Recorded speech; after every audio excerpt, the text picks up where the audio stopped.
Berawal dari Galeri Malang Bernyanyi atau GMB pada tahun 2009, GMB lalu bertransformasi menjadi Museum Musik Indonesia atau MMI dan diresmikan oleh Badan Ekonomi Kreatif Republik Indonesia bersama pemerintah Kota Malang pada tahun 2016.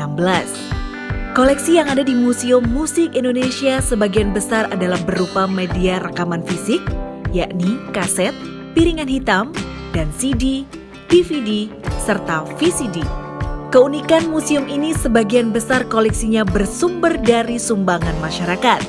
Tidak saja dari Indonesia, tetapi juga dari luar negeri. Siapakah sosok di balik berdirinya Museum Musik Indonesia? Yuk ikuti podcast berikut ini.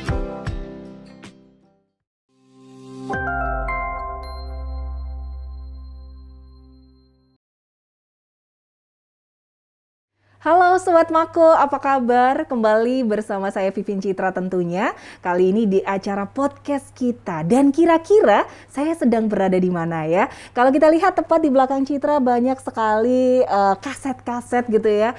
Dan memang hari ini saya berada di Museum Musik Indonesia. Kita tahu bahwa setiap orang, siapa yang tidak suka musik, pasti suka musik. Dari kalangan orang tua, milenial, musik bisa menjadikan ekspresi diri.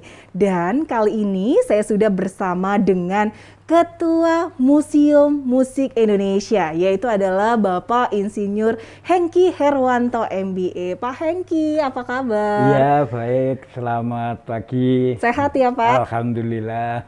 Kalau biasanya pemusik atau mungkin musisi itu kan biasa dengan ada identik-identiknya ya. Misalnya kayak ikat kepala seperti itu. Apakah memang mesti seperti itu, Pak Hengky?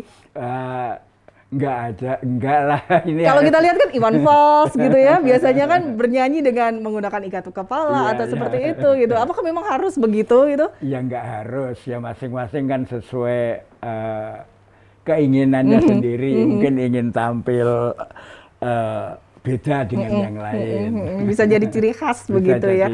Tapi terkadang nih Pak Hengky, seorang pemusik gitu ya, biasanya mereka tuh selalu kelihatan gitu ya. Kalau kita lihat cover di awalnya tuh kayaknya, oh ini pasti suka musik nih. Biasanya kan begitu ya. Oke. Nah kalau kita kembali lagi ke sini nih Pak Hengky, jujur ini adalah pertama kalinya Citra datang ke Museum Musik Indonesia di sini. Ketika masuk, ekspresi pertama saya, wah luar biasa, ada teater di bawah. Kemudian kita naik ke lantai 2, di sini banyak sekali tersimpan kaset-kaset. Ya memang kita tahu ini adalah legend sekali ya, karena ini mungkin sudah tidak ada lagi di pasaran kalau Sobat Mako cari gitu. Tapi di sini itu bisa kita temukan gitu. Banyak sekali. Ngomong-ngomong nih Pak Hengky, sebenarnya Museum Musik Indonesia ini berdiri sejak kapan sih? Awal beroperasinya itu 2009 ya.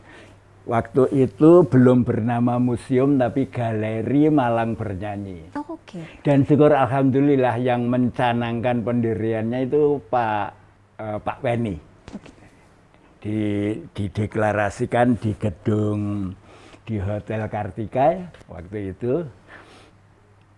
Nah, sampai sekarang kemudian dalam perjalanannya waktu keluar peraturan pemerintah tentang museum tahun 2015, kemudian tahun 2016 kita berubah menjadi Museum Musik Indonesia dari Galeri Malang Bernyanyi. Jadi secara de facto sudah 13 tahun, tapi secara de jure berdasar berdirinya yayasan museum ini 7 tahun lah. Dari awal ini adalah koleksi pribadi atau seperti apa sehingga banyak sekali kalau saya lihat di sini ya terkumpul baik itu kaset-kaset, kemudian piringan hitam, ini kan banyak sekali. Iya betul. Dari koleksi pribadi Pak Hengky? Enggak. Yang luar biasa justru di sini. Jadi awalnya ya koleksi pribadi sebagian kecil dan teman-teman dekat. Pada waktu berdiri itu ada 200 kaset lah kira-kira ya. 200 koleksi campur, ada piringan hitam, kaset, buku, dan lain-lain. Nah setelah kita terkumpul, kita deklarasikan berdirinya Galeri Malang Bernyanyi. Mulai banyak sumbangan-sumbangan masyarakat yang masuk. Jadi intinya koleksi kami ini sebagian besar berasal dari sumbangan masyarakat. Wow, luar Baik biasa. Indonesia, Malang, luar Malang, Indonesia hampir seluruh wilayah, bahkan luar negeri. Wow. Ya. Ini bentuk apresiasi masyarakat juga sangat luar biasa berarti Iya, ya Pak Hengki ya. betul sekali ya. Oke. Kami bersyukur memperoleh kepercayaan lah dari masyarakat yang mestinya harus kita jaga dengan baik. Gitu. Nah, ngomong-ngomong nih, kalau di Museum Musik Indonesia sendiri ini koleksinya apa aja sih Pak Hengki? Iya, yang utama memang rekaman musik ya. Rekaman musik itu ya bentuknya yang lama adalah piringan hitam. Kemudian ada bentuk kaset, kemudian yang perkembangan terakhir ada CD. Itu yang utama adalah itu. Mungkin dari sekitar 40.000 koleksi kita, 25.000 rekaman. Selebihnya berupa buku, majalah, instrumen musik. Kita juga simpan busana para artis musik. Wow, ya. Oke, kalau misalnya untuk genrenya sendiri di museum ini ada genre apa aja? Jadi kami menyimpan segala jenis musik ya, baik musik modern maupun musik tradisi. Ya genrenya rasanya hampir seluruh genre ada di sini. Yang paling populer tentu genre pop ya. Yang luar biasa setelah itu dangdut. Dangdut adalah musik Of my country ya. yang banyak Tagline-nya digemari begitu. masyarakat Indonesia. Itu juga jumlahnya cukup banyak. Nah, di samping itu kami juga perhatian pada seni-seni tradisional yang barangkali sudah agak langka ya, di mana di dalamnya tentunya ada unsur musiknya ya, seperti ludruk kita juga nyimpen, ketoprak juga nyimpen, wayang juga karena ada sindennya yang nyanyi. Nah itu yang kami harapkan itu bisa menyelamatkan warisan leluhur kita supaya tidak dicuri bangsa lain. Nah, saya setuju itu ya, karena ini adalah salah satu warisan budaya yang memang harus dilestarikan begitu. Pak Hengki, ngomongin masalah ketoprak, wayang, ludruk dan lain sebagainya, mungkin gitu ya. Anak-anak milenial ini kan sekarang kayaknya sudah agak tidak paham begitu ya. Betul. Kalau saya lihat di bawah ini kan kayak ada teater begitu. Betul, ini ya. Kegunaannya apakah juga untuk pertunjukan ludruk atau seperti apa teater di bawah? Iya, betul. Jadi tempat ini namanya Gedung Kesenian Gajayana. Ini adalah gedungnya pemerintah Kota Malang. Kami dipinjemi oleh Bapak Wali Kota untuk mempergunakan museum di lantai 2 ini. Gedung ini menurut kami cukup bersejarah ya, karena dibangun tahun 1934. Jadi udah lebih dari 50 tahun. Dan di gedung ini pula beberapa pertunjukan musik pernah digelar dulu. Dan juga termasuk wayang, ketoprak juga pernah dimainkan di sini. Salah satu yang cukup lama tampil di sini adalah ketoprak Siswa Budoyo. Itu dari kota Tulungagung kalau nggak salah. Nah, tentunya kami berharap ke depan mungkin perlu perbaikan atau renovasi sedikit lah gedung ini supaya akustiknya bagus, tempat duduknya nyaman, dan bisa secara rutin digelar seni-seni pertunjukan yang bisa mengangkat seniman-seniman tradisi Kota Malang. Dan tentunya kalau kita bisa menyusunnya dalam sebuah kalender event tahunan, ini bisa jadi daya tarik bagi turis. Benar. Benar sekali. Ya, kalau kita kembali ke museum ini ya, koleksi-koleksi yang ada di sini. Ini lebih ke tahun berapa sih, Pak Hengki? Iya, kalau kelemahan kita adalah rekaman-rekaman produksi Indonesia itu seringkali tidak mencantumkan tahunnya ya, di rekamannya itu tidak tercantum, sehingga kita harus cari dari sumber lain. Untuk rekaman Indonesia yang bisa kami lacak, kami ketemukan adalah rekaman tertua tahun 1957 ya, sekitar itu ya. Masih Nah, ingat siapa penyanyinya? itu lagu anak-anak, saya nggak hafal penyanyinya.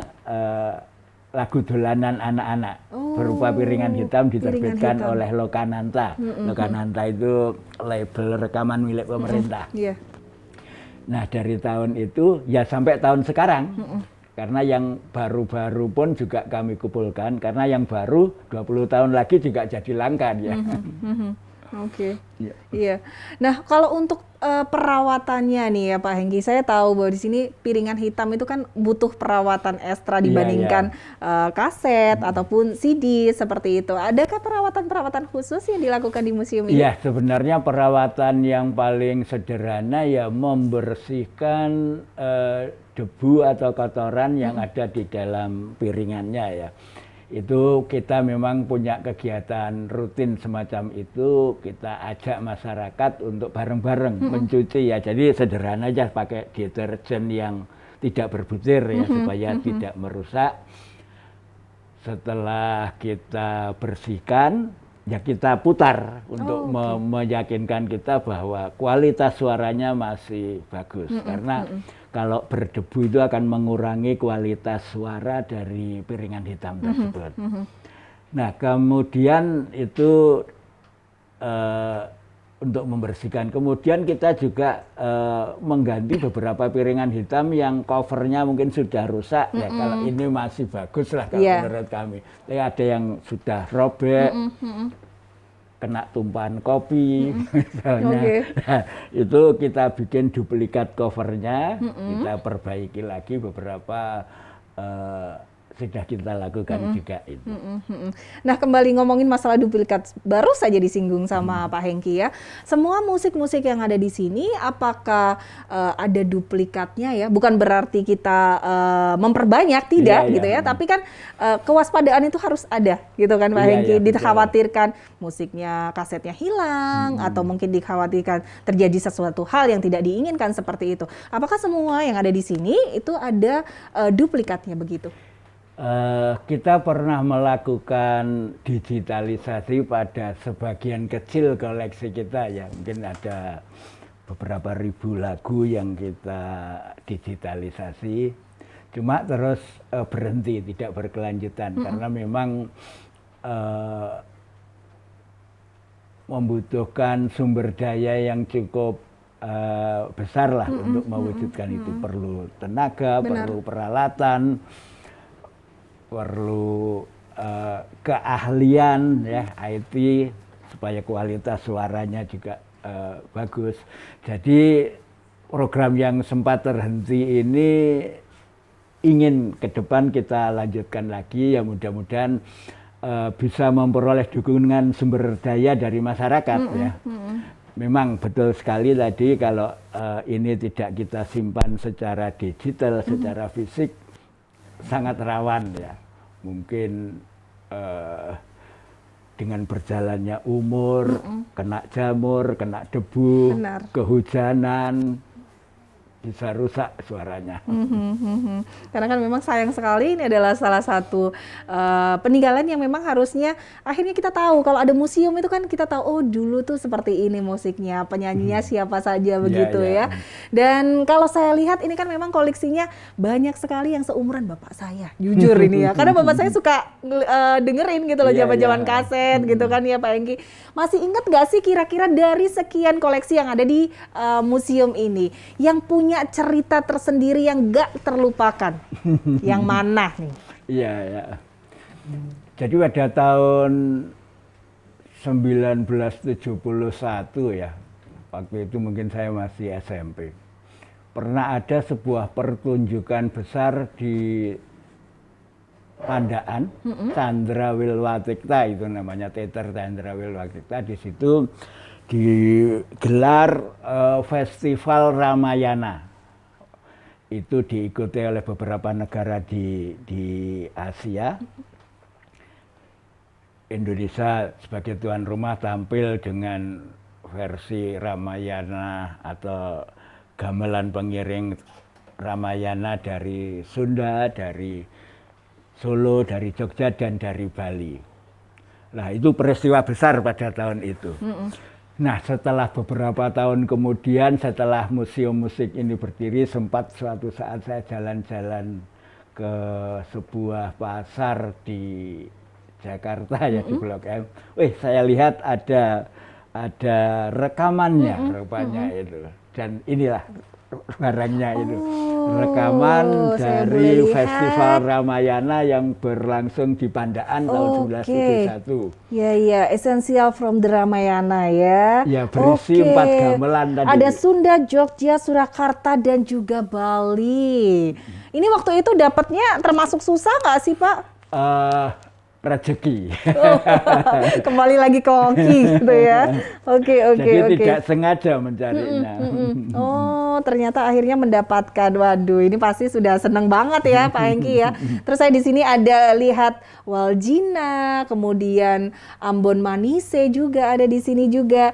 Dan tadi saya lihat ini kan penataannya kan udah sesuai gitu ya Pak. Saya tadi lihat ini apa? Jawa Timur, kemudian ada Sumatera. Apakah ini musik-musik memang sesuai dari daerah dikelompokkan begitu supaya memudahkan pengunjung yang datang atau seperti apa? Iya, ya itu konsep dari kami. Kami ingin mengangkat kearifan lokal yang ada di masing-masing daerah. Bahkan untuk Malang sendiri kita juga sediakan counter sendiri untuk karya-karya musisi dari Kota Malang. Jadi untuk Indonesia kita bagi berdasar provinsinya. Kemudian untuk luar negeri pun juga, jadi di sini koleksi musik mancanegara juga ada ya, karena sumbangan masyarakat itu ya selain Indonesia ada mancanegara juga. Kita bagi 5 benua, masing-masing benua ada negara-negaranya. Dari sekitar 200 negara yang ada di dunia ini mungkin sudah 120-an negara ada koleksinya di sini. Oke, itu sumbangan dari masyarakat semuanya atau seperti apa? Sebagian besar sumbangan masyarakat, sebagian kecil kita juga beli juga yang untuk melengkapi. Sebagian lagi ya sumbangan dari pengurus yang punya koleksi pribadi. Oke. Yang bisa masuk ke museum ini, musik yang seperti apa? Ataukah memang harus tahunnya yang di atas tahun berapa begitu Pak Hengki? Atau sebenarnya musik yang sekarang pun itu juga bisa untuk masuk ke ke museum ini atau bagaimana?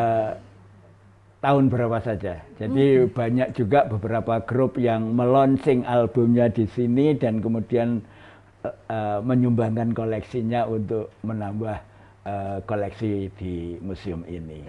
Jadi tidak ada batasan tahun seperti tadi saya sampaikan. Apa yang sekarang ini, yang ada sekarang 20 tahun lagi akan jadi barang langka. Benar ya.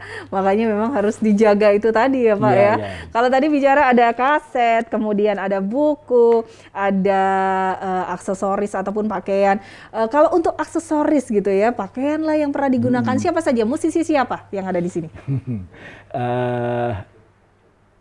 Ada Waljina.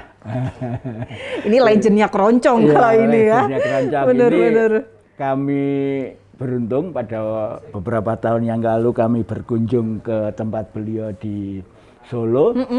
Ya kita ngobrol-ngobrol, cerita karirnya, cerita pengalaman dia menyanyi di istana. Sampai akhirnya beliau menyumbangkan kebayanya kepada kami. Kebaya itu pernah beliau pakai waktu konser di New Zealand. Wow. Terus disumbangkan ke sini berarti ya.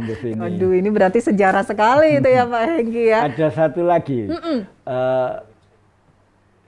Busana yang pernah dipakai oleh Ibu Menteri Keuangan Sri Mulyani. Sri Mulyani, benar. Mungkin enggak. Beliau adalah anggota apa ya? Elek yo band. Oh iya dia bikin grup ya dengan beberapa menteri waktu itu. Nah tapi keistimewaannya busana ini beliau kenakan waktu membuka acara konferensi musik di Kota Ambon. Jadi konferensi musik itu tahun 2018. Kita berusaha mencari kontak beliau lewat teman-teman, akhirnya ketemu baru tahun kemarin 2021 busananya disumbangkan ke kita. Wow, ini kan baru sekali berarti ya, masih tahun 2021. Biasanya susah nggak sih Pak kalau kayak gitu, misalnya lobby-lobbyannya begitu tuh susah nggak sih?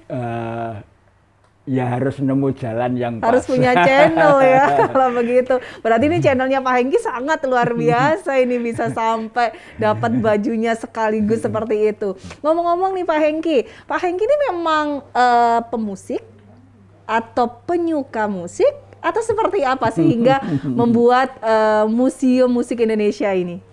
Ya penyuka musik aja lah. Tapi main musik nggak? Enggak, sama sekali nggak bisa. Okay. Nyanyi juga fales. Tapi suaranya enak. Main alat musik apa Nggak gitu juga enggak ya? juga. Oh, oke. Tapi bisa ngumpulin dan bisa membuat karya museum musik Indonesia yang bisa dinikmati nanti siapapun yang datang ke sini, bahkan anak cucu kita nanti. Ini kan sangat luar biasa loh Pak. Ya ini barangkali berangkat dari ya hobi saya menulis, fotografi, sehingga di waktu sekolah SMA itu sempat menjadi wartawan musik untuk sebuah majalah musik. Benar, jadi for information untuk sobat Mangku semuanya, Pak Hengki ini dulunya juga adalah wartawan musik ya. Mungkin berawal dari situ ya Pak Hengki ya. Mungkin. Oke. Tapi sebenarnya kalau Pak Hengki sendiri tuh suka musiknya aliran apa sih? Lebih ke kayak gimana? Ya mungkin musik semacam Iwan Fals gitu ya. Nah kalau yang semacam Iwan Fals itu dari Jawa Timur itu ada 3 nama yang menurut saya luar biasa. Pertama Gombloh, dua Leo Christie, 3 Frankie Engine. Oh, Frankie Engine, itu bapak saya tuh suka banget sama Frankie Engine ya. Oke, baik. Kalau saat ini nih, Om Hengki sendiri melihat perkembangan musik di Indonesia seperti apa? Banyak band-band tumbuh berkembang ya. Jadi hampir mungkin tiap hari lahir band baru ya, rekaman baru juga. Yang dulu agak sulit membuat rekaman karena harus masuk studio, datang ke Jakarta. Sekarang dengan kemajuan teknologi lebih mudah untuk membuat rekaman. Benar. Juga lebih mudah memasarkan ke masyarakat karena ada media sosial ya. Ya menurut saya secara kuantitas lebih banyak lagi, lebih maju lagi, dan teknologi perekaman juga memungkinkan musisi lebih berkreasi lagi. Memang ada perubahan ya dari mendengarkan kalau dahulu secara fisik langsung dari piringan hitam atau dari kasetnya. Sekarang mungkin mendengarkannya dari gadget ya, dari handphone, melalui mungkin banyak channel-channel yang menyajikan musik. Sehingga mungkin intensitas atau keseriusan mendengarkan itu tidak seserius mendengarkan di masa lalu. Jadi kalau dulu itu kita nyetel kaset itu ya kita setel, kita dengerin, kita mendelingin gitu, kita nikmati. Kalau sekarang kelihatannya sambil lalu. Sambil lalu, benar. Barangkali itu yang saya bisa amati di perubahan teknologi ini ya. Kalau dulu kita sampai hafal nama band, nama-nama anggotanya siapa aja, lagunya apa aja, ini dari negara mana, lagu yang paling hit dari dia apa. Nah kalau sekarang sering kita hafal lagunya tapi kadang nama penyanyinya nggak hafal. Nggak tahu. Judul lagunya juga nggak hafal. Ya kira-kira seperti itulah kami melihat ini. Dan ini para musisi perlu memanfaatkan teknologi, perkembangan teknologi ini khususnya dalam berkarya dan memasarkan lagu-lagunya. Karena banyak juga musisi-musisi baru yang muncul yang bisa sukses. Dalam lagunya banyak disukai oleh penggemarnya. Bener-bener. Kalau dari Pak Hengki sendiri, kadang suka kangen nggak sih Pak? Kan musisi-musisi lawas gitu ya, bisa dibilang seperti itu, karyanya kan memang sangat luar biasa ya. Baik itu liriknya, aransemen musiknya, begitu. Bahkan tidak jarang juga bahwa musisi-musisi muda ini juga yang merecycle lagi kembali gitu ya lagu-lagunya gitu. Kadang suka kangen nggak sih sama entah itu pertunjukan. Kalau dulu kan ada ya kayak di TV itu yang lawas, tembang lawas, begitu-begitu kan ada, atau di radio begitu. Iya, Kalau iya. sekarang kan kayaknya jarang sekali ya Pak Hengki. Iya. Suka kangen nggak sih kalau kayak begitu? Ya normal aja ya, suka kangen pasti. Kan kita ingin bernostalgia kadang-kadang melihat apa yang kita sukai di masa lalu. Baik. Mungkin yang terakhir nih ya, saya pengen ngobrol banyak sebenarnya ya di sini tuh karena memang banyak sekali yang harus dikulik seperti itu. Dan apa harapannya dari Pak Hengki sendiri? Karena Citra tahu bahwasanya museum ini juga butuh operasional untuk menjaga kasetnya, membersihkan dan lain sebagainya seperti itu. Harapan dari Pak Hengki ke depannya bagaimana? Ya, terima kasih kesempatannya diberikan untuk menyampaikan apa harapan kami. Tentunya kami berharap museum ini bisa menjadi pusat dokumentasi musik di Indonesia. Ya tentunya harapan kami, dukungan dari masyarakat sangat kami harapkan. Dukungan bisa berbentuk sumbangan koleksi, berbentuk pemikiran, ide, gagasan, dan yang agak konkret berbentuk donasi kepada Museum Musik Indonesia. Satu hal yang mungkin akan kita lakukan di tahun ini, kami ingin berpartisipasi untuk melangkahkan, walaupun dengan langkah sederhana, untuk mewujudkan bahwa Malang ini untuk Indonesia dan Malang untuk dunia, dengan cara kami akan mengusulkan bersama teman-teman kelompok keroncong untuk membawa musik keroncong ini bisa memperoleh pengakuan UNESCO sebagai warisan budaya bangsa Indonesia. Nah, tentunya ini kami berharap bisa mengangkat nama Malang, bahwa Malang juga tidak hanya sekedar memikirkan Malang juga, tetapi juga memikirkan Indonesia untuk ke tingkat dunia. Nah, ini mohon partisipasi dari masyarakat untuk kami bisa mewujudkan cita-cita tersebut. Sebelumnya warisan budaya yang telah diakui oleh UNESCO cukup banyak. Antara lain keris, batik, terakhir gamelan. Nah, ini mudah-mudahan musik keroncong bisa segera menyusul. Karena memang peminatnya bukan hanya di Indonesia saja, bahkan di luar negeri keroncong itu banyak sekali dinikmati ya Pak Hengki ya. Oke, sebelum nanti kita tutup, saya pengen tanya nih Pak Hengki, yang datang ke sini boleh siapa aja nggak sih? Bebas kah? Gitu loh. Bebas. Jadi jam bukanya jam 10 pagi sampai jam 5 sore. Silakan datang melihat warisan nenek moyang kita. Nah, itu dia ya, untuk dijaga bersama-sama. Baik, sekali lagi terima kasih banyak Pak Hengki atas waktunya, atas informasi-informasi yang tentunya ini juga menambah wawasan saya dan juga Sobat Mako yang ada di rumah juga. Salam sehat untuk Pak Hengki. Terima kasih. Dan demikianlah Sobat Mako obrolan Citra bersama dengan Pak Hengki selaku Ketua Museum Musik Indonesia, dan tentunya sesuai pesan beliau bahwasanya kalau bukan kita yang menjaga dan juga melestarikan, lantas siapa yang akan menjaganya. Saya Vivin Citra pamit undur diri. Sampai jumpa.